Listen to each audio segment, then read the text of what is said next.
Hello, everyone. I'm Sergeant Corey Ringer with the Department of Corrections and Rehabilitation based out of Advanced Learning Institute in Rancho Cordova. Today, we're going to be going over recruiting for the Department of Corrections. And with me today, I have some different viewpoints. I have Captain Dennis McTaggart. Hello. I have Cadet Esmeralda Rodriguez. Hello. And that way we get someone who has been in the department for a good amount of years, left and then came back to us, and someone who's just in the process to get that viewpoint of what it was like to go through it, recently. Dennis, how many staff are we looking to hire as officers in the next year? We're looking to hire 2,000. Yeah, and that has to do with promotions. Every classification from CO, they're trying to promote to sergeant, maybe parole agent, any different of the units that we have within CDCR, promoting to or moving to, and filling those vacancies behind those COs that are leaving or moving up. And then the other issue is the retirements, people retiring, reaching full term. The retirements, is there a big spike because of the amount of prisons we opened up in the late 80s and early 90s and all that right now? I would say that has something to do with it, but it's people that starting in my era when I started in 1990 right, that are all reaching that 30 years, 25 years, 30 years. So for part of our recruitment base, because I know when I came in it was a lot different as far as how we're reaching out to people. I applied basically when I saw that they were hiring. I went down, took a test, waited for the letter to come in the mail if I passed or not, then did the physical later on. How have we streamlined that process, or have we done things to streamline that process to make it a little bit quicker and easier? Well, starting with recruitment, since I've been the captain of backgrounds, man, we're leaps and bounds ahead of that. We do so much, that's why we're doing this podcast. Yep. And other podcasts that have been completed, having not emails, but commercials, right? Announcements at different venues, whether it be sports, some type of athletics, whether it be PBR, right? Professional bull riding events, basketball events, baseball events, everything, and just Facebook blast, everything, putting it out there, Instagram, everywhere. And I have to say that our manager too, doing that, has done an exceptional job of getting it done. And it's hit the numbers that we're getting that are of applications that are coming in nowadays compared to what we were just 6 months ago. It's doubled. That's great. Yeah, and it's great to get our word out there. Like I said, it was hard to find out when the department was hiring when I came in, and I started the application process in 2003, and everything was by mail. You had to find out by mail. There was internet was in its infancy. Like, I don't know what's next. People would always ask questions, and that's great. Yeah, email blasts and text messages. When I started in 1990, there was no advertisement. I just how'd you find out about it? Yeah, I just wanted to get into law enforcement, so I started Googling, and thought, all right, well, let me try corrections. I applied at a couple other agencies, and Stockton PD was going into their backgrounds, and CDCR called me up and said, hey, we got a start date for you. And I'm like, cool, let's go. Yeah, this is the first one they called back. Yeah. Like, I'm starting there. Yeah. That's awesome. I've been part of a couple of things. We have these jumpstart events. How does that process take place? Like, what exactly is a jumpstart event if somebody were to hear about it? So the Jumpstart event is the changes we've made in this process that we're trying to expedite and move forward. All agencies these days are having troubles hiring and maintaining staff. So, or just the number of staff that we need to have to run a prison or run whatever units we're filling. That being said, that there's the Jumpstart where they are getting all in one, right? They're going and doing they'll submit their application. Once they submit their application, they get a written test date and a physical fitness date at the same time. So that one day they're doing both of those events. And then we've even added to that where we're doing on my side of it with the testing unit collaborating to add the live scan and ESOF entry, right? So earlier this year or last year, January 2021, we obtained the ESOF, right? The electronic statement of personal history. And it's an electronic product that's database system that's used to do the background investigations. Oh, wow. And that has tremendously sped up what we're doing. So we try to do all four of those. When we get applicants that apply, They get them scheduled for the written and for the PFT. We also come in from staff from my unit to do live scan and do enter them into ESOF. So we send them the codes that they need to access the links. We send that to them, and they go ahead and get logged on and create their profile, and then all they have to do is go in and add all their information. And it's so you're talking one day we're doing all those things, when before you'd apply, a month later you'd do a written test, a month later you'd get a PFT, a month later you'd get a live scan, right? A month later or whatever time after your live scan came in, then we'd start ESOF. We can't really afford to wait that time anymore. We have to keep up with all the other agencies out there that are trying to take our employees. Yeah, they'll snag them too. Yeah. So, Jumpstart and Fast Track, it's tremendous leaps and bounds that we've made in the background unit. Yeah, that was the biggest part I remember, was every day I had to go down and check the mail. Yeah. And I didn't want to leave the house, be too far away, because what if I get the letter and it's got a date? And, it was hard to find out. Or when you did call backgrounds, like, hey, I'm just calling, where am I at in the process? And, there were a lot of questions you couldn't really get answers to. Yeah. That's funny. And I say that because, people back then weren't so much, the phone etiquette wasn't the greatest. Now, that's what we drive for, is customer service. Right. In all aspects of in the recruitment process, testing process, background, psych and medical. We're striving to meet the customer's needs. And that's what we consider them. They're customers until they become our partners and our brothers and sisters in this environment. But we have to advance. We have to move forward. And it's funny because, I started applying in 1988 and didn't actually get hired on until 1990. So, going 2 years just waiting for a phone call. And if you call, they're like, don't bother me, right? Right. That's pretty much what I got too. And I hate to say that, but we've changed, right? We're definitely trying to, I don't know if your sergeant reached out to you, but I'm sure they did. But that's my expectation of my sergeants nowadays, is reach out to the applicant, let them know that you're their background investigator, let them know what you need, and if they're not getting it in a few days, if they're not actively going into the ESOF and inputting their information, then you need to stay on them. You need to continue to hit them with emails, or we can even text through Teams now. That's right. It's awesome with the tech. It's not so much a personal thing anymore, I guess, so to speak, because we're doing all that electronics. Using all that, but it's a tech world nowadays. It dramatically is a tech world, and that's I remember when I called, they just gave me a kind of a blanket number, and when I called, I got a hold of somebody who was like, I'm not even your background investigator. I'm like, I'm just trying to talk to someone. I just want to figure out what else I got to do. Like, how long is it going to take? And it was like, hey, when you get the letter in the mail, you'll know. And hung up. I'm like, but I know a few of the background investigators are great people to talk to. Yeah. And, just to give you some more data on that, we started that process in February of this year, the fast track process, where we're doing all those items in the one testing day.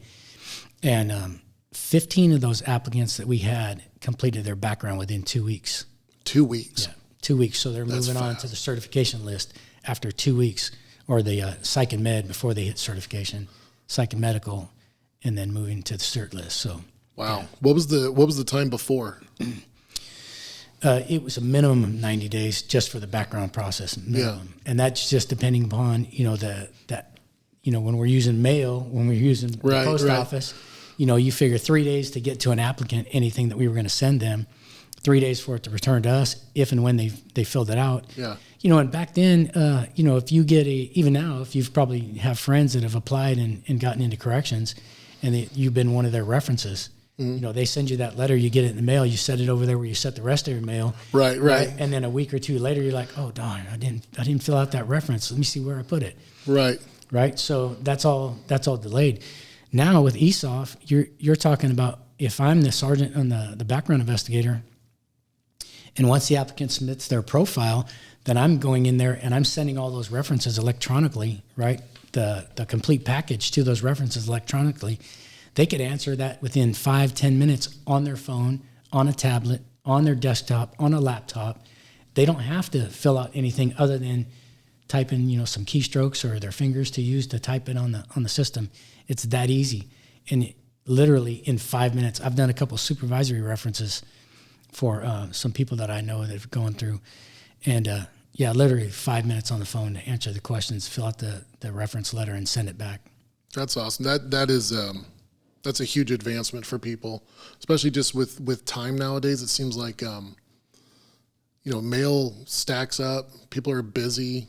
Yeah. It's in the fact that we're bringing technology finally into recruiting, and especially the way you guys are doing it, to have that quick of a turnaround time of what would you say, 2 weeks? Yes. That's fast. That's awesome. That's incredible. What are the steps to become a correctional officer? Like if I'm interested in the job, where do I even begin? So you can go to joincdcr.com. That's the website where it has all the information on there. It lays it out. Rosanna and her unit have done an absolutely great job of getting that up to date and easy to filter through. So you have the application process, the written test, the physical fitness test, the backgrounds, then you have, or a PFIT, after the written test, then backgrounds, psychological, the pre-employment medical, and then they go to the certification list, right? And so, just those are the 7 steps. Are they pretty fast? Yeah, I would say that, people that are trying to come into corrections, if they're going to do it and that's what they're focused on, then they need to get all that. Faster they get that information to us, the faster we can get it done for them. Yeah. It's going to take time. It's a big career you're stepping into. Sure. For sure. So for the online process, obviously join CDCR, great website to go on to. Rodriguez, did you use that website to find out about this, or how'd you find out that the department was hiring? I actually found out because I have a few friends that work for corrections.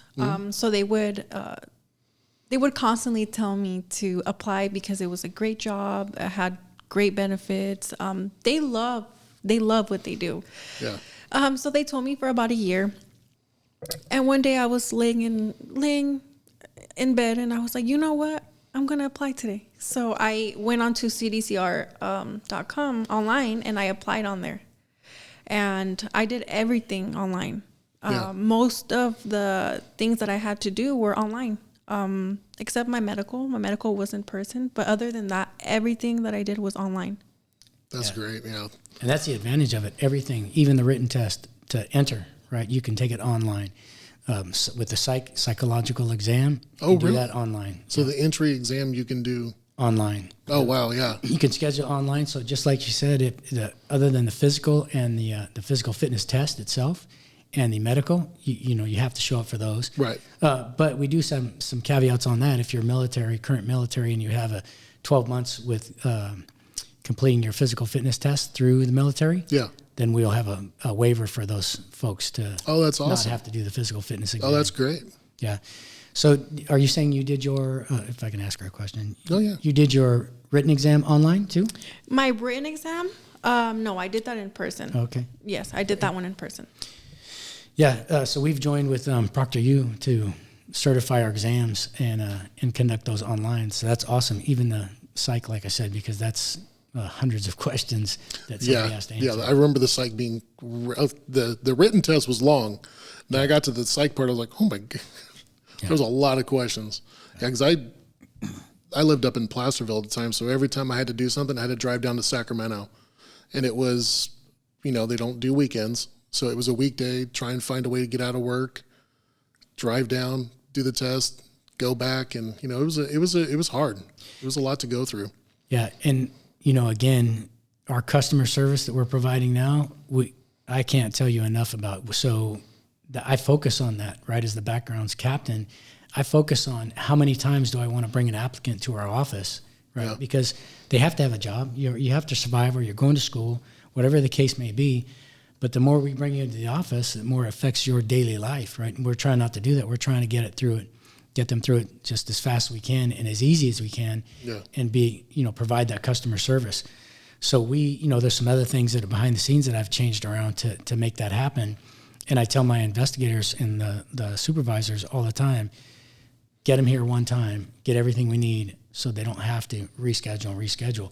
Especially we get a lot of out-of-state applicants, right? Oh, I bet. And I don't want to have somebody drive from another state or have to fly, and miss time. They're trying to work and survive with their family with what they make. So we try to make it as convenient as possible and try to accommodate as much as we can to get them through it as easy as we can. No, definitely. It's expensive to make that drive nowadays. Yes. To come down for anything. Yeah.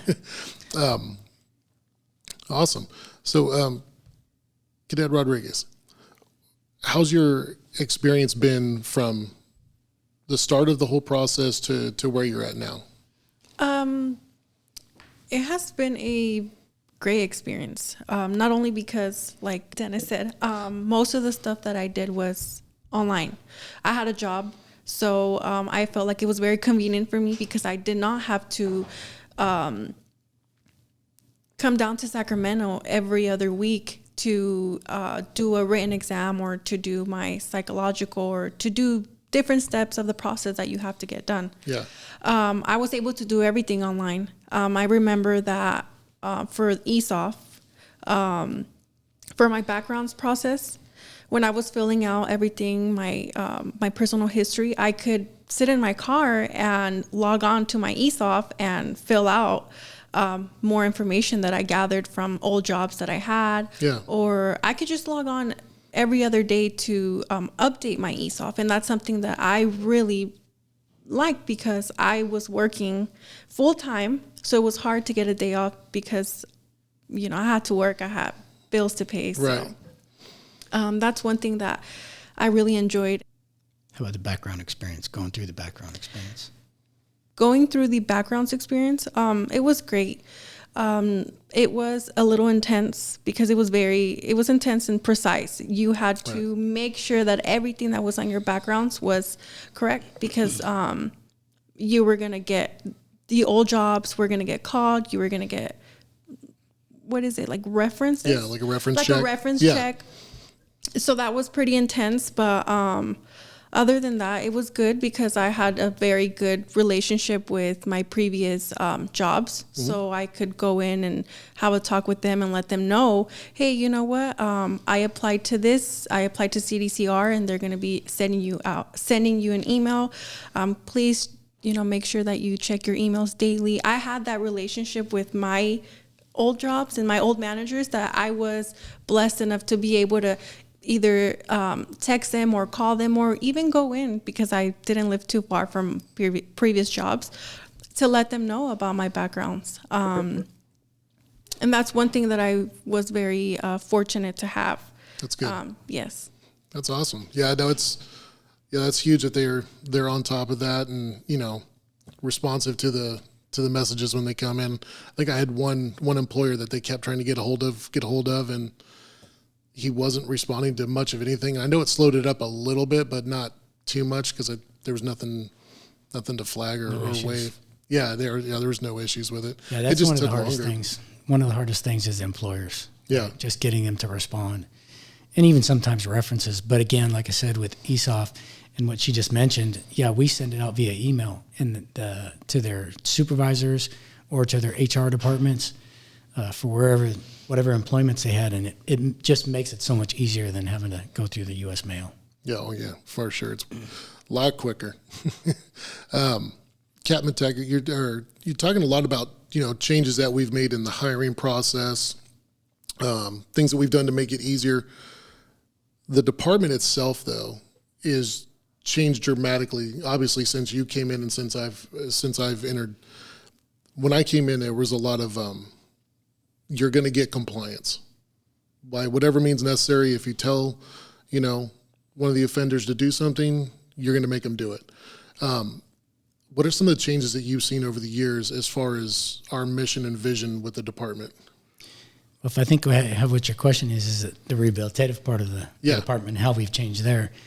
There's been tons of changes there.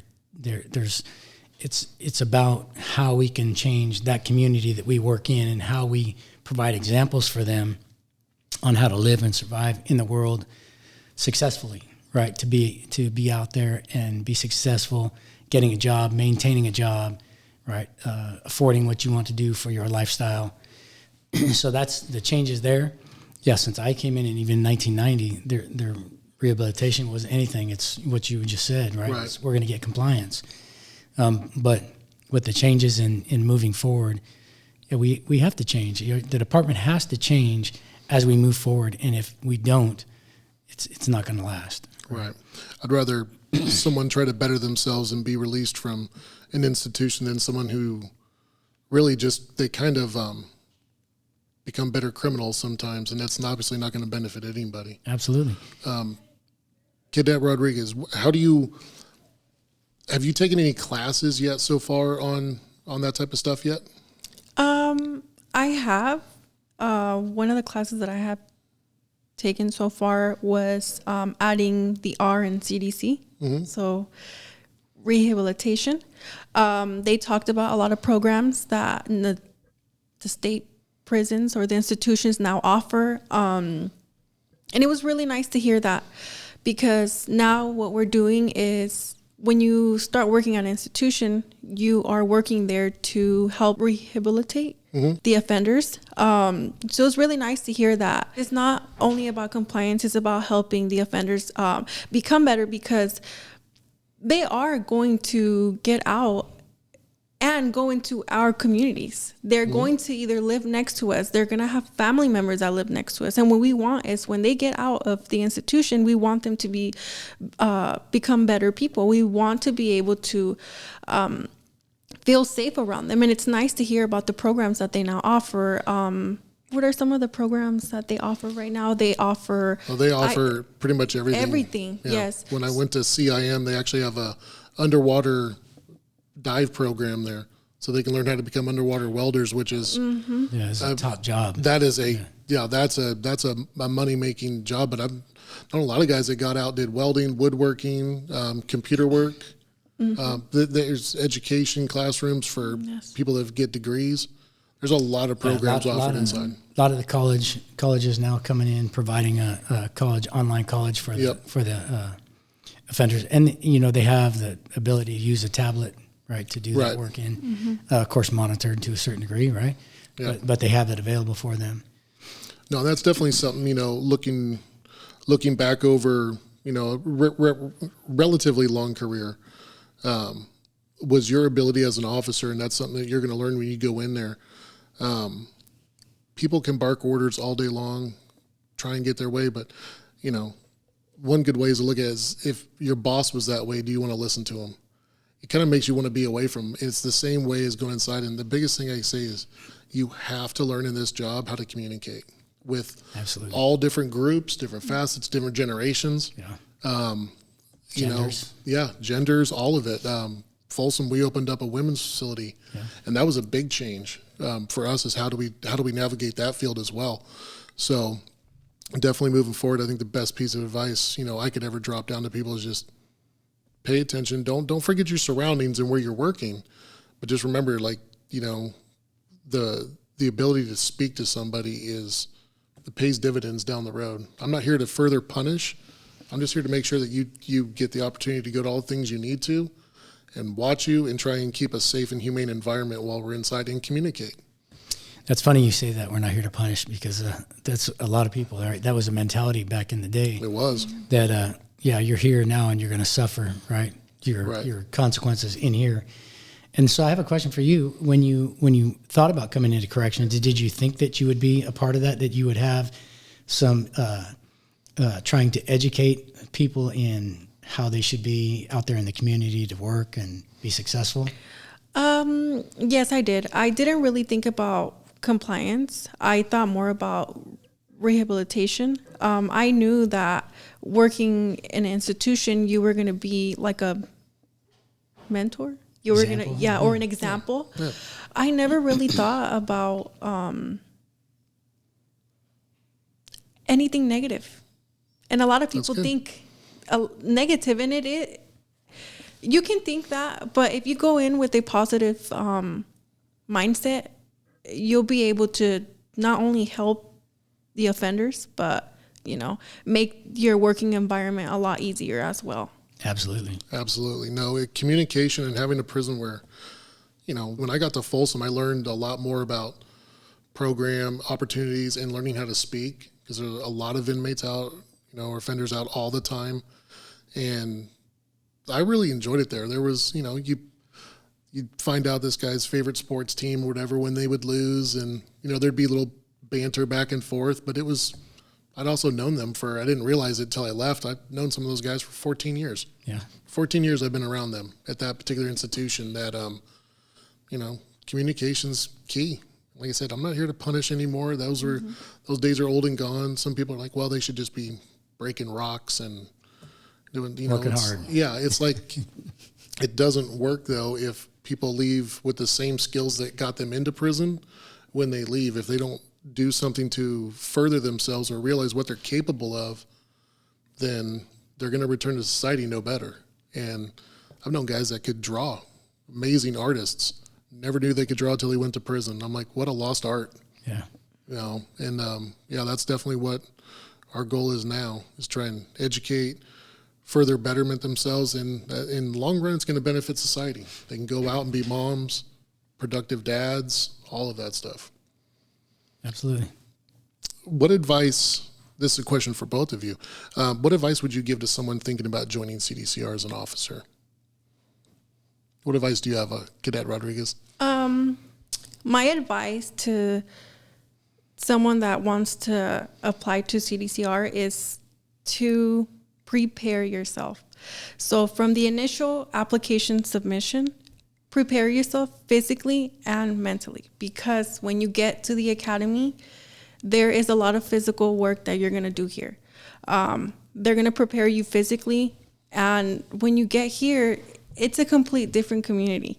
You're going to walk in to the academy and you're going to be blown away of how different the academy is. This is not, how do I explain this? This is not your normal everyday life. You're going to come in here and there's going to be a lot of changes. So prepare yourself for the changes, prepare yourself for the challenges. It's going to be a little challenging, but it's all going to be worth it. Yeah. The 3 weeks that I've been here, I've been challenged. But one thing is I've been challenged, but I've overcome those challenges because I have that mentality that I can do it. It's different. It's going to be different here. Yeah. But if you want to be an officer, it takes a lot of work. It's not going to come easy. Yeah. As long as you prepare, as long as you study, you take notes, you'll be okay. So my advice to someone wanting to apply to CDCR is from the initial application submission, just prepare yourself physically and mentally. Yeah, and be open to it. Yes. Because I know a lot of the cadet sergeants down here at the academy too, they're never setting you up to fail. It's to learn. And it's, some people have a hard time with that. Like, why are they always on me? Because one thing for sure is we want you to succeed. And we want you to be ready for when you go inside those walls or those gates as best we can. That's awesome. Yeah, that's awesome. I would tell anybody, do it, right? If you're thinking about it, do it. You can always come to if you make it to the academy and get here, then, if it's for you, you'll know. And if it's not for you, you'll know. And that's fine if it's not for you. We're okay with that, right? 100%. We're okay with going through the process up to that point and you deciding it's not for you. We want somebody to, if they decide that before they get into that environment and deal with that environment, because as the cadet said, it's definitely different, right? It's not like going to high school. It's not like being in college. It's not like just having a regular job where you're working 8 to 5. Yes, you may be working 8 to 5 type of hours, but we get paid definitely for what we may have to do, 100%. just like any other law enforcement agency. So I would say that if you're thinking about it, do it.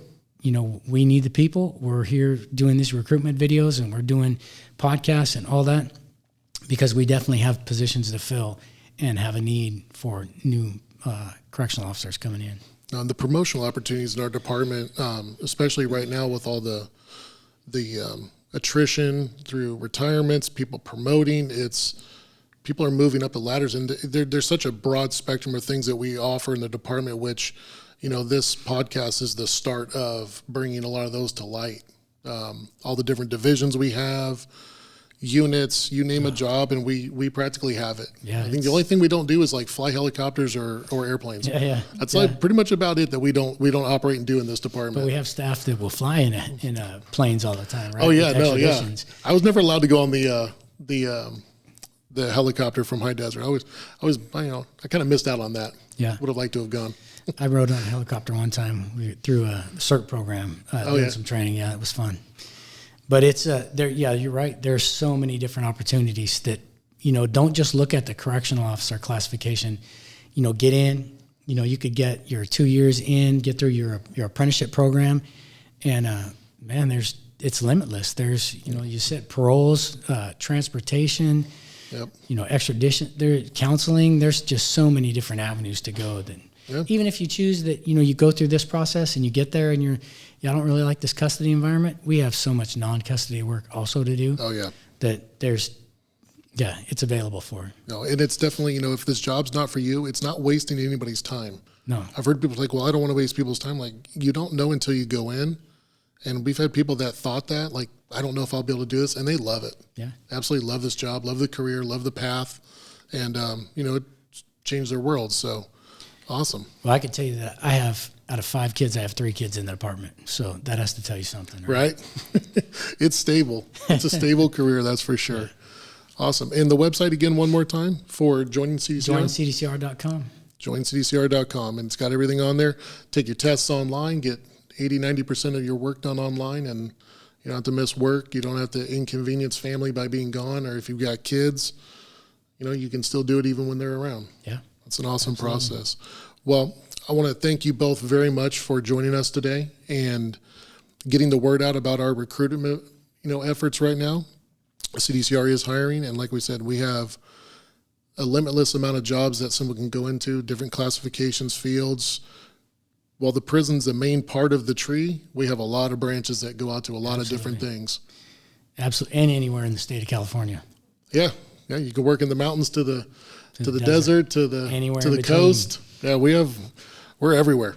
It's a great department. Well, again, Captain McTaggart, thank you so much for coming down here today. My pleasure. Cadet Rodriguez, thank you for taking time out of your busy schedule here at the Academy. I know you've got a COSIT, which is a tour of one of the institutions. Which institution are you going to? Mill Creek. Mill Creek? Mill Creek State Prison, yes. Oh, it's a great prison. You'll like your tour there. 270 design, big yards. You'll learn a lot today. Yeah. But again, good luck too. Yeah. Thank you. Thank you so much for the opportunity. No, it was great. It was great having both of you here. And again, if you're looking to join CDCR, joincdcr.com, go to the website and just check it out and apply. And it's that simple. Absolutely. All right. Thank you, everyone.